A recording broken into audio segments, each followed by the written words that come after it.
back to the HOWL. Let's get started. In this month's Talking with Terman, we talked to Mr. Terman about St. Patrick's Day and its history. The history of St. Patrick's Day, so the first feast of St. Patrick's Day was in 1631, I believe. So actually St. Patrick lived in the 5th century. What we know about him is he was a Roman citizen. He was enslaved, taken to Ireland. He escaped or was released, and then he had a lot of luck actually converting Druids and people of Ireland to Christianity. And fun fact, actually, wearing green was considered illegal in Ireland for quite a long period of time when the British were ruling. You know, those darn British.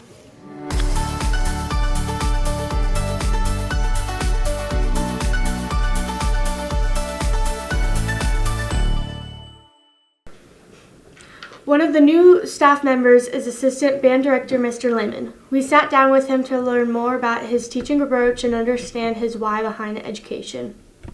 All right, I became a teacher because there are a lot of teachers in my family, and my mom was a teacher. She taught math. My grandmother actually was a music teacher and taught me piano, and my grandfather was a teacher too. So there's a lot of teachers in my family, and then I didn't always want to be a teacher, but when I was a section leader in high school band, I was helping people younger than me, and I realized, like, wow, I really like helping other people achieve their goals and seeing other people improve, just being able to help others. So I love my subject because music isn't really personal to me. Personally, without making me sound like I have some sort of thing wrong with me, there's always music in my head. It doesn't matter. It's like the moment I wake up, I find that I was dreaming the same piece of music all night, and then if I'm running, I'll find that I'm breathing in time with like whatever piece of music is stuck in my head or whatever I'm listening to, and so it makes a lot of sense for me to teach that subject, but it's always there with me. It's always present. Music is part of my DNA, is another way to say that. Music is also the most exciting and interesting thing I've ever encountered. It's limitless, the possibilities of what you can do with music. I mean, there's so many different types, there's so many different instrumentations, different techniques and builds and stories you can tell with music, which there's a beauty in that. Music is also infinite in that there's no perfect performance, so you can work on, you're a human so you'll get bored, but you can work on the same thing forever and never be perfect at it.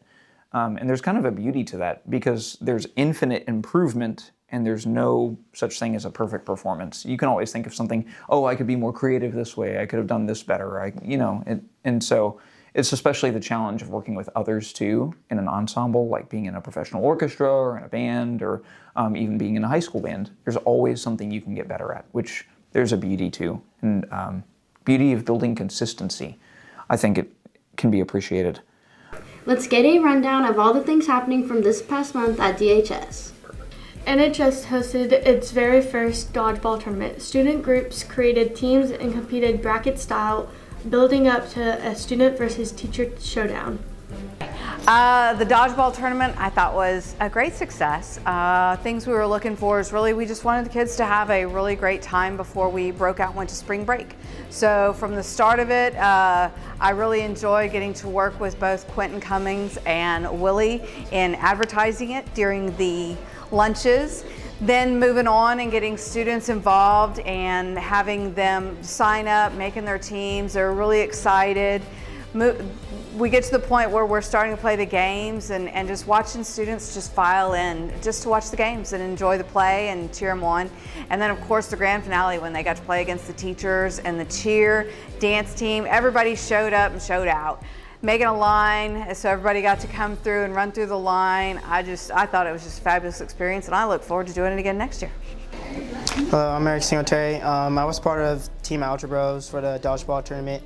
I think for the experience was amazing. First dodgeball tournament ever for Davenport. Just having all the students out there was amazing and also a very fun experience. I mean, the teachers were doing okay. I mean, they tried their best, but also it was fun for us. And then one thing unique about our team was actually we didn't have everybody there on Friday, but just us six coming together and playing for each other. then beating them 2-0, the teachers, and then playing the last game was fun, and yeah, so. So the teachers took on the students in the dodgeball finale. Unfortunately, we lost. We did have a great time, though. It was a great bonding experience for the teachers as well as with the students. I personally took a hit to the face, but I survived it. But I think it was a great experience for everybody. School competition and a little bit of a different environment for the teachers and the students together. Spring break was from March 17th through March 21st, and students and staff unplugged and relaxed for the whole week. My dad got an above ground pool. We got it for free. So we started trying to set it up, but then we realized it was like a small kiddie pool. So we went to Walmart and got like a big pool and started building it up over the weekend. We had to take our shed down first, which like took the full first day. And then we finally got it all set up and everything. But then we found out that our backyard was too slouched, so then we had to like tear it all down, and now we have to learn what's next weekend.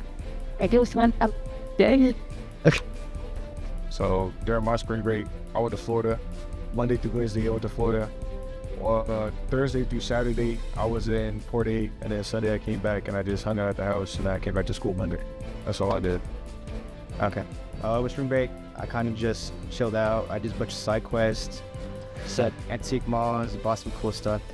Over the break, the travel club traveled from Paris to Munich across Europe. Hi, I'm Jennifer Russell, and I'm in charge of the travel club. We just got back from an amazing trip to Europe. It was so good. We visited France, Germany, Austria, and Liechtenstein on our week-long adventure. We had an amazing guide who knew everything about everything that we could possibly need to know about. We visited things like the Eiffel Tower at night. We went up to the very, very top to get like amazing views of Paris. We were able to take the high-speed train into Switzerland, where we had this amazing night at the top of the Alps with Alpenhorn lessons and authentic cuisine, and then we got these giant torches and were able to walk down the mountain at night. I have never seen so many stars in my life. It was absolutely stunning. We drove into Liechtenstein, which is one of the smallest countries in the world with 40,000 people. Stopped there for just a little bit to get our stamps and our passports, and then made our way into Germany. We visited Munich, where we had another amazing guide who showed us the BMW factory / museum and just all the city sites. We visited the World War II Memorial de HOWL, and had an experience there where we could just like reflect on the atrocities of World War II. We also visited Salzburg, Austria, where we visited a salt mine, and students were able to like slide down the mine, which was insane. And it was the best time, and I highly, highly recommend travel to anybody who might be interested in. We are going to Japan next year, and I expect nothing but amazing things to happen in Japan as well. We were able to visit a lot of different things, including different palaces, cathedrals. We went on different rivers. We got to go up the mountain. It was very cool. We had a lot of different food. We got to experience a lot of different culture, different languages, so many other things. I think the hardest part was we did a lot of walking. We ended up with 20,000 steps every single day. Lots of stairs, lots of mountain climbing. We even had a torch that we carried down the mountain in the snow. So that was really cool to be able to do. Overall, we had an absolute blast. We were able to experience so many things that a lot of people are not able to do. And so it was an adventure all the way till the end with our flights. And so it was definitely a spring break to remember for sure. If you're interested in going to Japan with the Travel Club, scan the QR code on the screen now. You can also attend the informational session on April 10th at 6 p.m. in the Davenport Community Engagement Room. After the break, we learned more about Davenport's first annual Wolf Week.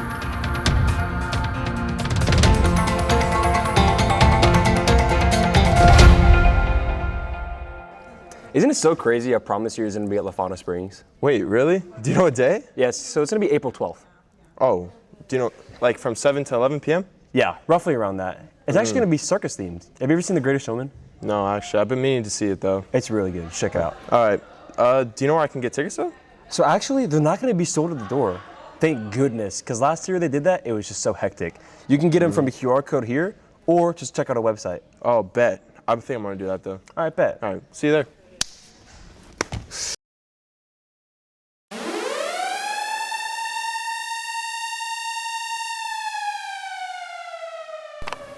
Hey seniors, if you ordered your cap and gown, those are going to be ready for pickup next Wednesday in the cafeteria during both lunches. Have a great day and go Wolves!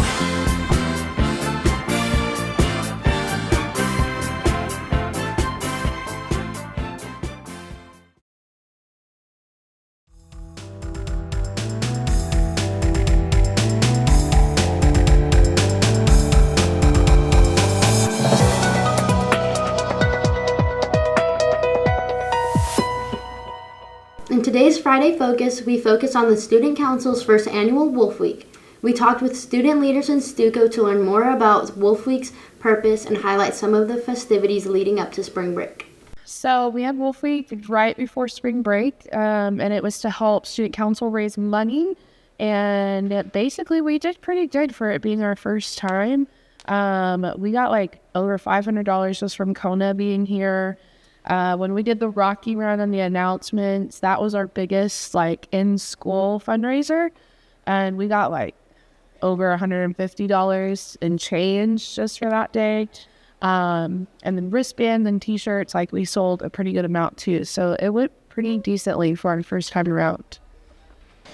So in Wolf Week, it was mainly a fundraiser for Student Council so that we can make money to help with homecoming because we're taking more of a role in that, and with prom in the future.